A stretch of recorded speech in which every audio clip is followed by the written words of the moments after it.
it's really important to understand how you talk about what it is you do. Speaking to your customers can often be a place where diamonds are found. People say they build to sell. That's the first mistake. You don't do that. Every business out there is built on its people. With AI, you cannot delegate it to the tech staff. The CEO has to own it. Having the mindset to be able to take the hits, take the rejections, take the good with the bad with the good, to keep going. The key thing is the people you work with. And they have to be people who can virtually do the work. But the other thing is you have to be able to trust them. The better the people, the better the company, the more successful the company will be. Welcome to the podcast From Cold to Close. My name is Saeed and I'm the founder here at SRC Growth Partner, a company that works with professional services firms from around the world to help them increase their revenue and profitability by acquiring new clients. My guest today is Tom Doorley, founder and CEO of Sage Partners, a company that works with founders, executives, senior teams, and board of directors to tackle critical growth challenges and drive value creation at all stages of the company's life cycle. Thomas, welcome to the podcast. Good. Happy to be with you. This is a great opportunity to share our insights, to have a good conversation. Yeah, I'm very much looking forward to talking about all things growth. We are a growth podcast and we love to talk about growth and we love to talk about business. But before we get into it, I really want to give you the opportunity to maybe share to our viewers and listeners a little bit of background onto Tom Doorley and who you are and how you got to where you are today and what you're doing today. Sure, happy to do so. I'll give you the short version to make it quick. So I started off my life, or at least my career, with a chemical engineering degree from Penn State, jumped to a master's in marketing from Columbia. And when I'm coming out, it was a good time, done well at school, and it was a good time in the economy. So my choices were, let's go to marketing. Big deal to go to consumer marketing at Procter & Gamble or industrial marketing at 3M. I had two choices and much of others. All of a sudden, a fellow comes along from a management consulting firm called Arthur D. Little and said, hey, why don't you try this for a while? I said, why not? Turns out I loved it. It turns out it'd be a great thing and what I've done ever since. But the interesting thing was Arthur D. Little was a great place to start. I learned how to be a consultant, how to do it, how to sell it, how to manage it. Problem was they got off on the wrong track. And so I looked at him and said, this isn't going to work for them. So a friend of mine, he was coming out of a Bain & Company, formed a company called Braxton, and I became an entrepreneur. Let me tell you, it was not my intent, either when I got my undergraduate degree in engineering or my master's degree in business, to be an entrepreneur. But nonetheless, I did, and away we went. And then I set up Sage Partners because there comes a point in your career at Deloitte where you have to throw in the towel. You must retire at about 60. And so I set this up, and with Deloitte's help, I went off and did it a little early, and it's been going ever since. And so I've been enjoying it. I think that's such a great story. And it's really interesting to hear that you went into that direction in management consulting. You stayed in it, but then you ventured into the world of entrepreneurship and went into a direction that maybe you didn't see yourself at the early stages of your career. And you found yourself just rolling with the punches, I guess, in that sense. In terms of then Sage Partners as an organization, could you share a little bit about Sage Partners and what you do, who you help, and the types of work that you've done? Yeah. Sure. Our clients are all senior leaders. If it's a young company, they're the founding group typically, or the management group if it's the second stage. And then in the more traditional kind of work that I was doing back at Braxton and Deloitte, it is the C-suite and it is the board. But the issue is always about how to grow and create value. Now, growth is not easy, and you got to be careful because sometimes growth is inappropriate. It's the wrong type. You don't have the business model to serve some clients, so they're giving you volume, but they're distracting and they take away from good stuff. So it's that intersection of strategy, leadership, culture, and governance. That's where we play. About a third of our clients are young companies where we take an equity stake, and the other 2/3 are companies that we have fee for service, sort of a kind of a strategy and governance and culture work. Okay, very interesting. And I guess that's a really interesting business model, especially with a third of your clients you're taking an equity stake. It means that essentially you got skin in the game. Absolutely. The success of theirs becomes your success as well, and there's more incentivization there. Am I correct in that understanding? Yes, but there is one thing. We always take a small fee, not a major fee, but a small fee, because it's important for the client to also have skin in the games. I used to say, and I still say, I can't give my stuff away, or I can sell it. Yeah. There's something about needing to put some money in monthly, quarterly, whatever it is, that makes you pay attention more. And so that's important, but it's small because we don't want to impact the P&L of the young company much at all. Yeah, I couldn't agree more. I think when you go into a direction of actually making a commitment and an investment into a direction, you watch your investment, don't you? Whether that's Yes, you do. $1,000 in the S&P 500 or the $10,000 in whatever it might be, you're looking at what the value is coming back and how you're going to be managing it. So I think that's really interesting to talk about. In terms of then, I guess what I wanted to talk about is your attitudes and strategies to growth. Obviously, you're working with these organizations. You take an equity share, and you mentioned there's 4 elements that you look at in terms of strategy, governance, and so on and so forth. What are the strategies you look to when helping an organization to grow their firm? Well, let's take it for a young company, right? A company that is sort of out of the box. They have something to sell and all that sort of thing. It's really important to understand how you talk about what it is you do. We refer to that as saying to your customer or your client, what is the problem I'm trying to solve for you? And you have to be able to articulate that really well. Then you'll be able to have a solution that does it actually. So you promise something, you got to be able to deliver. And a lot of companies, particularly young companies, say, well, we're unique. Okay, maybe. You know what unique means? One. Yeah. Nobody else does anything like it. So probably you're better off saying, we have a better thing. It's in this zone, but it does this better, faster, cheaper, that sort of thing. And then the third thing is you have to pick your client, what we call what everybody calls the ideal client profile. So I got the problem, I can solve it, but whose problem is it? And a big question, which is, I think, a lot of what it is you do, which is the fourth part. Okay, how do I get to them? I see that client there. Yeah. Doggone, it's a really good client for me. I just can't get him to answer the phone or answer my email or whatever, right? And so that's where you come in. And this is really critical to say that I have a way to get to the person I want to get to. And that's all 4 factors are important. But if you don't have the channel, if you don't have the means to get to the client, to the customer, I think nice try, goes. I think what you said was absolutely spot on, and this is what we tend to have this conversation with a lot of our clients, and it's that the understanding of ideal customer profile, right? Yes. It's that there's a concept saying, I think there's a saying, you sell to everyone and you'll sell to no one, right? And Right. understanding exactly who is ideal for your product, your service, allows you to then better channel the ways and the directions you're going to be going into selling as the product or service that you have, right? Yeah, no, that's right. So some years ago, when they were a very young company, the Boston Beer Company, which makes Sam Adams beer, I had a chance to work with the founder and the CEO, Jim Cook. And Jim talked about what it is. He had an idea of a better product, and he did. He built a really good product, but it cost more money. So he had to figure out how to get to the customer who was willing to pay a little more money. So he didn't go to the bars where they were selling Bud Light. He went to the bars that were selling maybe a premium vodka. And he started off by and then gradually he was able to expand. But the first thing he said, I have to go to places where people were willing to spend a little more for a better product and don't want to just come in and have 6 Bud Lights and a pizza, right? Well, nothing wrong with Bud Light, by the way. Nothing wrong with Bud Light. Yeah, right. I couldn't agree with you more there, though, because I think a lot of what's said right now is there's a lot of talk about niching down and the riches are in the niches, right? But I think it's a really important concept to understand that when you are an expert or when you know whether it's a product or service, if you can find someone that is willing to pay more for this product or service, and that means that you would need to make the product or service better, you give yourself a better opportunity to build the team that is required, and the profit and the gross profit is available to be able to actually grow a business that is worthwhile. And then you can go downstream from there. You can go for the slightly cheaper customers. But I think that's a really interesting point you mentioned there. And on top of that as well, like being able to bring someone to actually make the decision to purchase from you, that in itself is a completely different avenue that can be quite challenging for most business owners, because you can have an idea, you can have a strategy, but having someone to go, okay, well, let me pick up the phone, I need this, or let me say yes to, or clicking an ad or whatever it might be. So in terms of then the strategy you typically help organizations build out, can you maybe share a successful example of something that's really worked very well for you previously previously in one of your clients? Well, sure.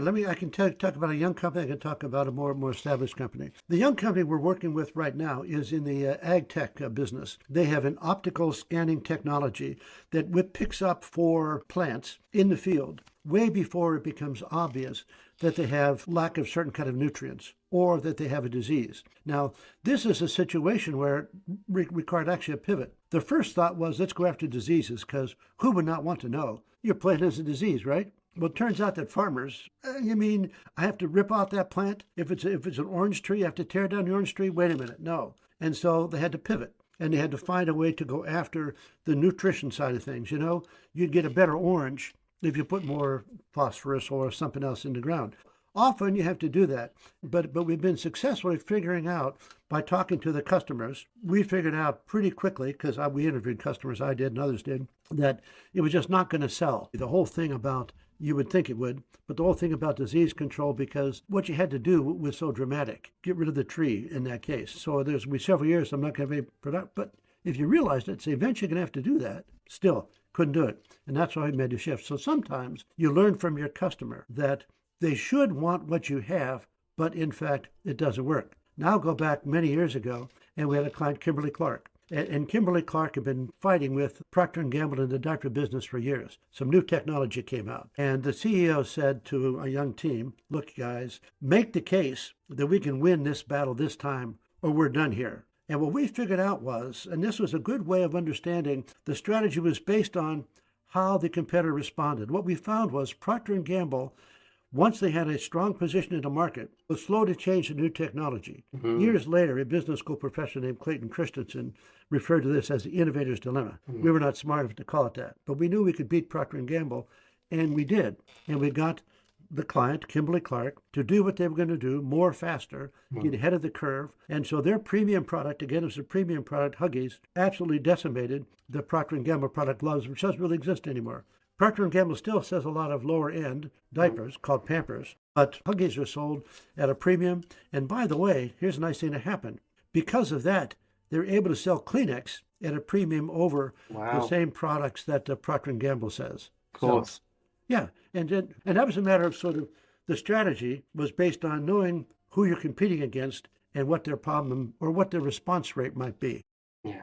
No, I think that's really interesting. And it's a very interesting concept to go, okay, well, we know who our competitors are and we know what they're doing, going a little bit more premium, but also having success with that angle of going premium. What has allowed that is that Kleenex has also allowed, so the brand itself becomes more of a premium feel, and therefore it exudes a level of quality that permeates through different kind of products itself. So it becomes under one umbrella, right? Yeah, that's right. Yeah, and sometimes obviously you compete on the basis of price. I've got the cheaper thing, or my thing works faster than your thing, so the cost to you, the user, is less. But yes, yeah.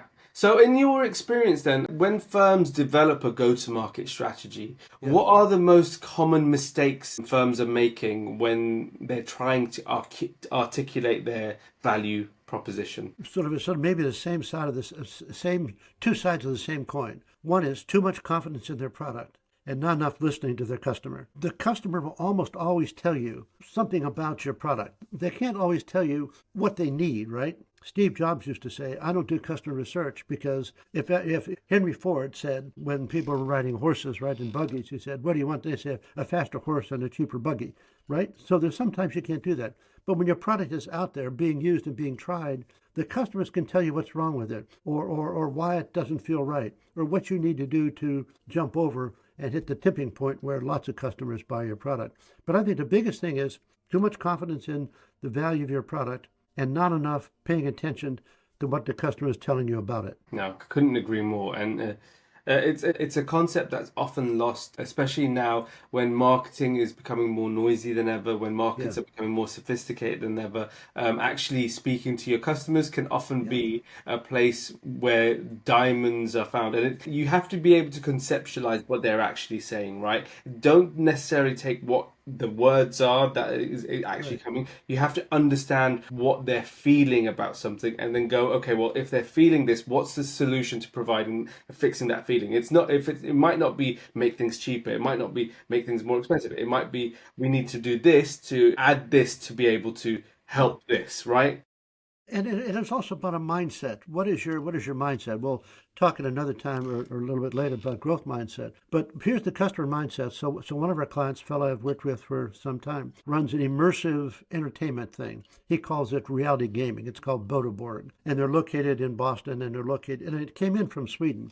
But you go into this and it's like he'll hate me for saying this, but it's something like escape rooms, but so much better. So if you know what an escape room is, but much, much better. And I agree, it is much better. And his mindset is that anybody who comes into our store, as it were, our venue, is not a customer. They're a guest. So you treat them like you would treat a guest in your home. So now it's a totally different mindset. And so as opposed to saying, here's somebody's coming in, Saeed's coming in, he's going to pay us, $30, he's going to stay here for 2 hours. You might buy something at the little shop we have and all that sort of thing. Thank you, Saeed. See you later. But rather it's, thank you for coming, Saeed. We want you to enjoy what you're doing. And by the way, on your way out, if you tell me something we should do better, I want to hear it. Right? And Yeah. so it's that concept. Taking hospitality and bringing that into that world and taking it to a different level, that makes a lot of sense. I want to talk to you a little bit about your history in terms of the merger that you successfully had between Braxton Associates and Deloitte Consulting. What were the 2 or 3 most critical factors that made the merger successful when so many others fail? And people like to aspire to selling their businesses and exiting and having a liquidity event. So what were those critical factors, most critical factors? Well, it was interesting because before I'd always helped clients from the buy side.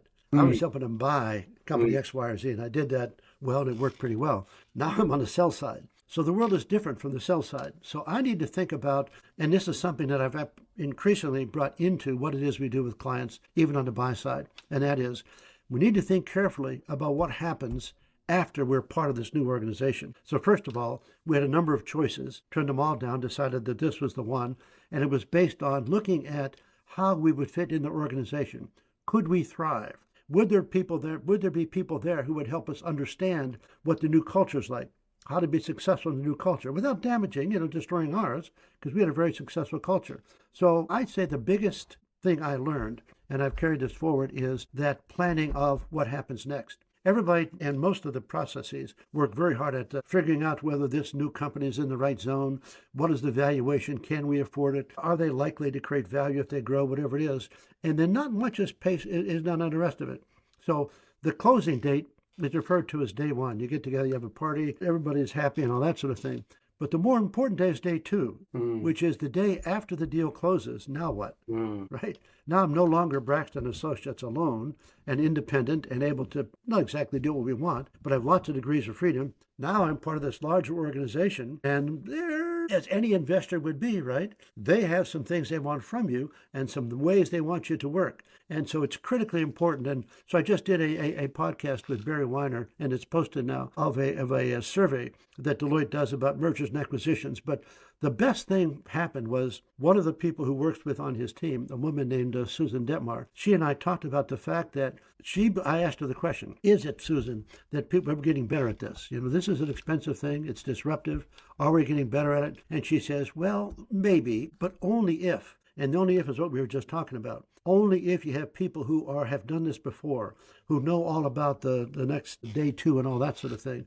And that plays right into our hands. We've done this enough that we can figure out how to make it work. I think that's actually quite an exceptionally interesting point you mentioned there, and I don't think I've heard it too often from anywhere else. I'm Concept surprised, yeah. of day two, because you're always taught, especially when you go into business, especially when you're starting a business, is like, okay, build to sell, build for the exit, build for a liquidity event, build so that you get that cash event where you can run off into the sunset and live that life, right? But it's an exceptionally true point in the sense that once you do sell the business, so often there are requirements Of course there are.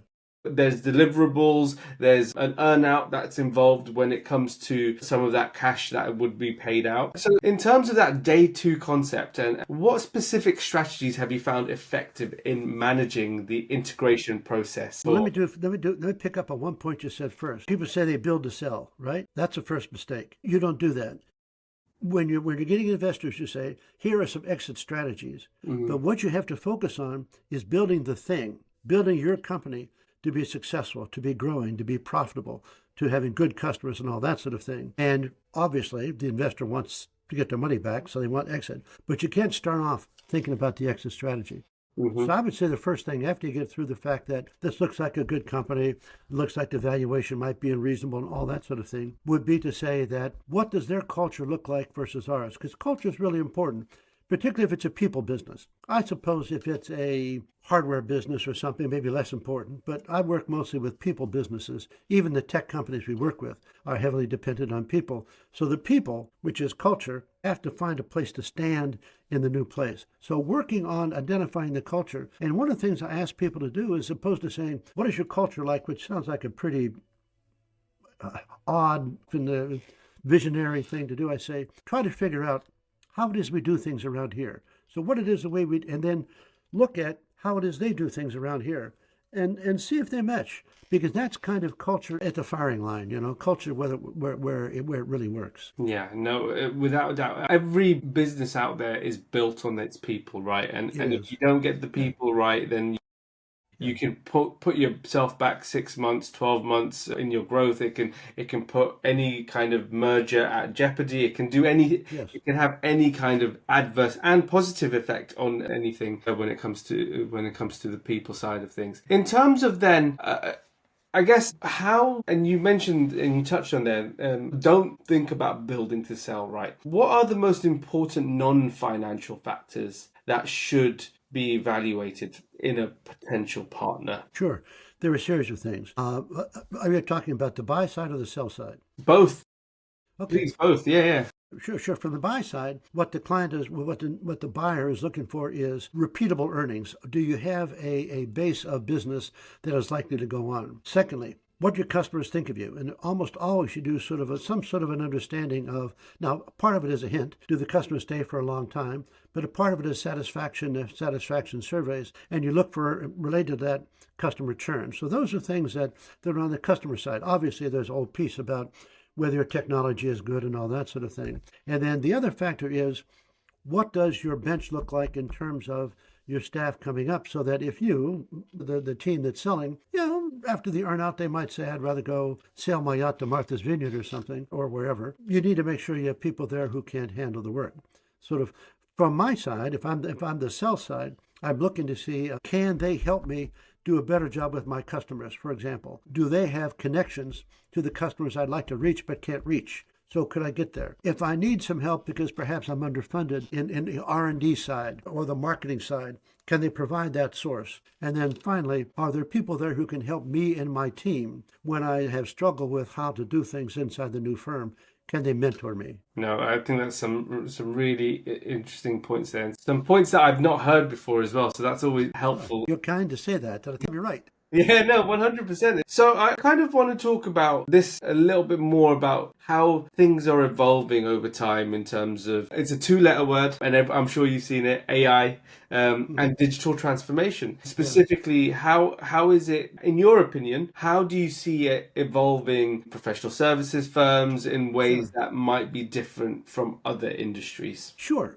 And within service firms in general, it's really important. One thing that's happening is, back when I first set up Braxton, we would hire a lot of kids, young people, just out of undergraduate school, and then do all kinds of analysis, also digging, and they were terrific. You're going to need fewer of those, because ChatGPT, Copilot, whatever, can do a lot of that for you. So that's going to change the world. But here's the important thing for all organizations. I happen to have, for 5 or 6 years back at Deloitte, I was one of the representatives to the World Economic Forum. And I even chaired their technology pioneers group for a couple of years. So I pay attention to it. This year at Davos, there was a panelist on talking about, and it was the CEO of Accenture, KPMG, and Sanofi, the drug pharmaceutical company, I should say, right? And the Sanofi CEO said, listen, with AI, you cannot delegate it to the tech staff. The CEO has to own it. He goes on to talk about how if you say, go give me some AI, you're going to go after the easy stuff. Mostly you're going to do things that are the default, which is to, can I do, like with the BAs I talked about, can I do the same with less? But that's not where the action is. The action is on the opportunity side. How can AI help me find new customers to serve, new ways to serve them, new services to bring? That's where the value of AI is, and that's going to be powerful for services firms who have to be thinking ahead of the curve. It's about the opportunity side of the equation. 100%. And I think a lot of people are always thinking about how much time they can save and how much this and how much that, rather than looking at what it will allow you to be able to actually do, the opportunity side, as you mentioned, and looking more onto the vision and how to bring more opportunities to you, as opposed to consolidating what you already have, right? And refining that side of things. So then in terms of then professional services firms, they've traditionally relied on relationships and referrals and when growing their businesses. What's your advice on transitioning to a more digital approach to business development with all this digital transformation and things like that? I would want to find somebody like you who can help me make the connection, because in our business and a lot of the professional services, it's what's called a consultative sale. It takes a while to build a relationship. So if somebody's going to help me or hire me to help them with some big issue, a strategy issue, a leadership problem, or whatever, they'd have to trust me. And they're not going to trust me quickly. So I need to find some way that I can get to folks who could potentially be people that I could trust. So the first emphasis is, how do I reach those people? How do I get them to pay attention to me? And so we're doing a couple of things. One thing is I've launched a podcast. It's called Focus on Growth, Sage Insights. And that's used to broaden our reach, right? It's to increase our brand awareness. And that's working. So now if we happen to want to contact somebody, if I can reference the podcast, now it's not a cold sale, right? But we also, for particularly the younger companies, there are so many of them, how do you get in touch with them? We need folks like yourself to build us capability to have that first conversation. It's a first conversation. It's not the sale, it's not the close. But the close is going to come later. Because even a young company, they're going to have to spend either both some money, but also some equity to work with us. They have to trust us. And it's going to take a while for them to come around to trusting us. Absolutely. It's so great that you said that, because we tell all of our clients and everyone I speak to, really, there's two things in a sale that you have to always be conscious of, and it's trust and relationships, right? The customer needs to always feel like they either building a relationship or building trust. And if you can do both, you're more likely to close the sale and close the opportunity. But without those two elements, and I would say there's so many different other factors, but without those two, no one's going to buy from you, right? Obviously, you need a value proposition. You need to be able to, but that's where the trust comes in. Okay, do I believe that you can actually do what you say you will be able to do? And then it's like, okay, am I willing to pay X amount for this problem that to be solved? So I think it's really interesting, especially in today's climate, having a digital approach to building trust and building a relationship is becoming more necessary, especially post-pandemic, post-COVID, where executives have become more comfortable in Zoom format, Microsoft Teams, that sort of thing. And also the globalization of markets, right? So a lot of markets are becoming more open to becoming more international and working in more international spaces, right? And so by being able to not have to be in close vicinity to make a sale and to be able to do that, it's really important. But it's important to know that the job of making the first connection is really important. But then it becomes sort of a lot of interaction. And it depends on how consultative the sale is, right? Absolutely. Yeah. Absolutely. And some of them more simpler, some are more complicated. Yeah. Couldn't agree with you more. And that first conversation often is the hardest part of the whole, especially if you have a value proposition, often getting that first conversation going and understanding what the other side needs. And if there is a problem that you can solve, if there isn't, fine. But if there is a problem you can solve, then you can get the conversation going, and then you can take it to another call or a meet in person, whatever it might be. But that first touch point, 100%, one of the most challenging things for most businesses to be able to do, especially the first services. And the first touch point doesn't have to be what they actually will eventually buy from you. It's a Yes. way to have a conversation. And you can Yes. say, hey, you know something about this? That's not my problem. My problem's over here. Oh, well, we can do that too, right? And it's a matter of having something to say that gets that point into view and then obviously a channel to get to them. Yeah, couldn't agree with you more. I wanted to talk about one particular topic, and you touched on it slightly earlier, and you said the word mindset, right? Hmm. And mindset, I think, is such a big factor in any kind of entrepreneurship, growing a business, starting a business. Right. Having the mindset to be able to take the hits, take the rejections, take the good with the bad with the good, to keep going. Do you have any thoughts on what you would expect a successful entrepreneur to have on the mindset level? Well, the first thing is we call it a growth mindset. Yes. So they have to always be looking for ways in which they can expand, ways in which they can find new customers, bring new value, bring new products. And so that's the important thing. Related to that is the ability to take risk. Anytime you're growing, it's going to require you to take some level of risk. Now, if you've got a product that's working pretty well, the risk goes down. But when you're trying something new, the risk goes up. And you have to have the willingness to say, I'm willing to try that. And hopefully you make small mistakes. So you don't want to bet the company, or if you have to bet the company, well, that's unfortunate, but sometimes it happens, right? Sometimes it happens. Yeah. But it's this thing of saying that we always need to grow. We always need to be curious. We always need to be finding new things, hiring people to have better ideas than we had, that sort of thing. Yeah, no, I couldn't agree with you more. Tom, so this segment of the podcast we like to call the Entrepreneur's Room. And that's a series of questions we like to ask all of our guests to give our Sure. viewers and listeners an opportunity to understand how a business owner and a leader thinks and operates in their business. So the first question I'd like to ask at this stage of any podcast is, how are you currently spending your days as a leader of the business? Good question. So I've been there quite some time, and we have a younger group, not in your terms, young, but a younger group that is coming into their own, taking on leadership and all that sort of thing. So my roles tend to be mentoring our group and tend to be heading up sort of major business development efforts, major clients, and doing things like the podcast, which I'm the only one doing a podcast right now. Eventually, we're going to broaden it out to sort of extend the brand awareness. But there's one other thing I'm doing which doesn't exactly fit into the brand awareness thing. Part of what I do in the podcast is what I call play it forward. At this stage of my career, I've learned some things, and I find it important to share them with people like you and other people who might be listening to say, hey, listen, I've been around enough and I've done some things. Let me share them with you. So last year I did 15 podcasts, and I'll do more than that this year.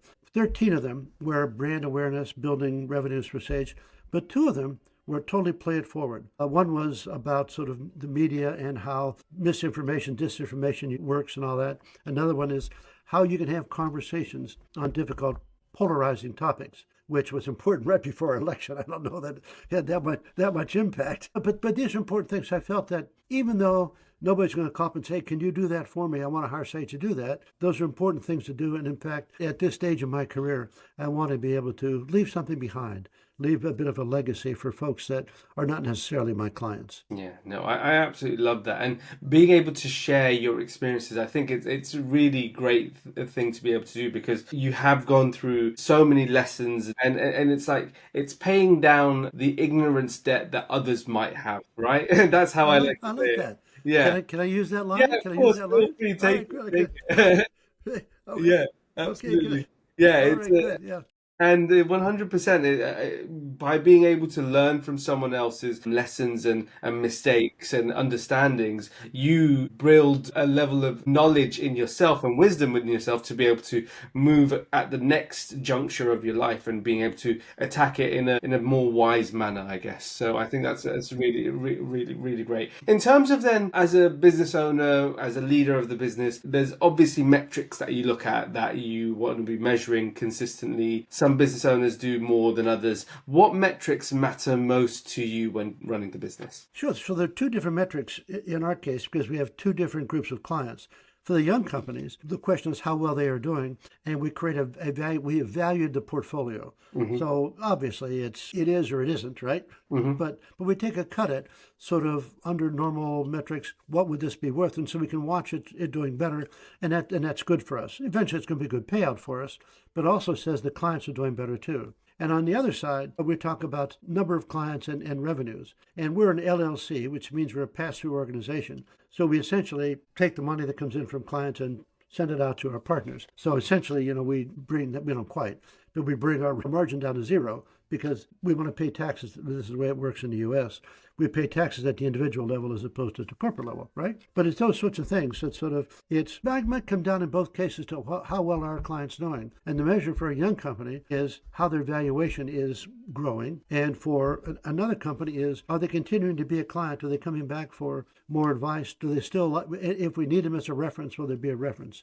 It's those sorts of customer satisfaction things or customer performance things that are the measures. Yeah, no, I always love listening to that response. It's always interesting to hear how different entrepreneurs and business owners think about running their business and looking at metrics. So that was really interesting there. In terms of then growing the organization, how are you currently growing the organization? What kind of business development activities are you currently doing? Are you going to conferences? Are you running lead generation campaign? What is it exactly that you're doing to grow the business? Well, we keep working on network. It's the podcasting and that sort of thing. And it's, going to some conferences and all that's important. But the biggest thing for us is hiring people, bringing people in who, in a sense, say, I could do a better job for my own clients by being part of you. And so they come in with a book of business. So, because I always say to somebody, you want to join Sage because, one, you see some great people you want to work with. Secondly, they can help you sell more of what you do. And thirdly, you can do it better. I've always found that having a team working with me gives me better ideas, and I do a better job for my clients. And so we use that. So it's really the key is finding the people who can join us, who can contribute. Yeah, I always say, like, finding the good people, the 18 players in any organization, they run the business, right? They do. Yes, they do. They keep the engine running, they keep the cogs turning, and the better the people, the better the company, the more successful the company will be. So I think it's really interesting. In terms of then, and you mentioned the concept of paying it forward, and I'm sure you've had many successes and many failures throughout your career as in management consulting, but also in entrepreneurship. What is probably the biggest lesson that you could share with us today in terms of entrepreneurship? Well, outside of the factors I talked about, the value proposition or the problem I'm trying to solve and all that, the key thing is the people you work with. And they have to be people who can virtually do the work. But the other thing is you have to be able to trust them. Early on back at Braxton, and we grew to 100 people before we merged with what became Doorley Consulting. But at first we were, 4 or 5, there were 6 or 7, there were 10, 11, that sort of thing. And there was one bad apple, a person who was pretty good at doing the work, but I just could never trust him. And then that turned out to be a problem, and we had to find a way to move that person on because that person was fairly important in revenue generation and all that sort of thing. And so I say the big lesson is to be real careful about your founding team. Real careful that they're good at what they do. That's a little more obvious than can you actually trust them? If you got hospitalized for 3 months and had to turn it over to them, whatever, do you have confidence they would do the way you would do it? Or even better, or not? And so, that is, and that's hard to do. And so if you try, and once in a while you're going to make a mistake, I won't say like I did, but in the range of what I did, right? Then you have to find a way to have the courage to say, even if it's going to cost me client revenue, whatever, the health of the organization is better if this person's gone. That's tough. So, Getting revenue out the door is hard. Yeah, no, 100%. And you see it in sports teams all the time. I think, and it's a great analogy to have business side by side with sports because you see it at the highest level. A coach will come in and there might be a couple of bad apples within the team, and that's really holding them back. And by kicking them out, you create a team ethos, a culture in the organization that can actually go and win the championship. I'm really glad you mentioned the team thing. Maybe we talked about this on the prep call. And that is that one of the criteria I began to use and have used ever since is, did the person who's going to come with us play a team sport? Yeah. Because you learn something. The person I mentioned, he did not. Did not. Wow. Everything. Yeah, of course. And so there you go. I missed it. And ever since then, and you don't have to be the best. Yeah. Your team doesn't have to be top of the league tables. There's something about sort of in the mix that you learn to trust other people. You learn to have discipline. You learn to know what your job is and so on. And it's really important. Yeah. I couldn't, just knowing how to work in a team rather than being self-interested, especially founding an organization early on, but any stage of an organization, any stage of a team. I think that I actually have never considered when hiring to see and check if someone has been in the team, but 100%, just from this conversation, I definitely will, because it makes a whole lot of sense. So, It does. Yes, it does. Tom, the final question I have for you today, and I like to end every single podcast with this question. It's, Sure. If you had a magic wand you could wave to solve one business problem, what would that be? To solve one business problem, sort of facing us today, it would be, with all the change, one of the things we're talking to our clients about with AI and other things, we call it the fog of change. There's so much going on that it's foggy. It's hard for me to see what to do. And we need to help people see through the fog and do it in a way in which I'm very much a capitalist. I very much think that the way it is, and I'll be honest about that, it's helped me and I think it's helped the world a lot. However, when we go through these wrenching times where, for example, AI is going to displace people, we need to have responsibility for them. So the biggest problem is going to be how we manage this dramatic shift in the workforce and how we deal with the folks who we don't need anymore, or we need in a different way. This is going to, I think that's the make or break in terms of our world going forward. I'm confident that we can be able to figure it out. But I think that is make or break. And it's not sort of paying people not to do anything, because there's something about working that gives you value. You're contributing. It's finding a way to give them things to do which are purposeful and allows them to feel that they're contributing. Yeah. We all want to contribute. Well, I absolutely love that, and I think that's a great place to end the podcast. Tom, it's been an absolute pleasure having you on the podcast. For all our viewers and listeners who might want to reach out to you, where could they go? Where could they find you? They can reach me at tdoorley@sagepartners.net. They can find me on our website, sagepartners.net, and they can check me on the, LinkedIn, of course, and also on my podcast, which is a Focus on Growth, Sage Insights. You have to do the whole thing, because you know what? Some other people are doing podcasts on growth. Yeah, absolutely. You have to get the whole thing in there to find me. Yeah, no, I know exactly the feeling. You have to put our whole cast name to find us as well. Tom, it's been an absolute pleasure. Thank you very much for sharing your insights and sharing your time today. It's been a great conversation. Thank you. I've enjoyed it. Thank you.